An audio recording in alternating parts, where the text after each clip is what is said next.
હમણાં અડધો કલાક પહેલા જ ખૂબ જ મોટા દુઃખદ સમાચાર આવ્યા છે, જે આપણા અમદાવાદ માટે બહુ જ દુઃખીના સમાચાર છે, બહુ જ ખરાબ સમાચાર છે કે અમદાવાદ પ્લેન ક્રેશ થયું છે અને એમાં 242 જેટલા મુસાફરો હતા.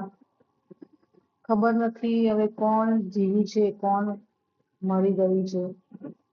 ભગવાનના હાથમાં છે. ભગવાનને એક પ્રાર્થના કરું કે હે ભગવાન, જે જીવ તમારી પાસે આવ્યો છે એને તમારા ચરણોમાં સ્થાન આપજો, એમના આત્માને શાંતિ આપજો. બસ એટલું જ દિલગીરી સાથે એટલું જ હું કહીશ કે એમના પરિવારને ખૂબ જ હિંમત આપે આ દુઃખ સહન કરવાની. એવડું મોટું દુઃખ આવી ગયું છે પરિવારો પર. કેટલાના દીકરા દીકરીઓ વહુ જતા હશે લંડન. તો ભગવાન એમને આ દુઃખ સહન કરવાની શક્તિ આપે, હિંમત આપે. હું તો એટલું જ કહીશ કે ભગવાનને જે ગમ્યું તે ખરું. આની સાથે આપણે બધા લાચાર છીએ.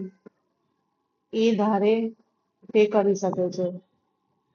તો આપણા હાથમાં કંઈ જ નથી, પણ હા એટલું આપણે કરી શકીએ કે જે આ દુનિયા છોડીને ગયા છે એમના માટે પ્રાર્થના કરજો, એમના પરિવાર માટે પ્રાર્થના કરજો કે એમને આ દુઃખ સહન કરવાની શક્તિ આપે.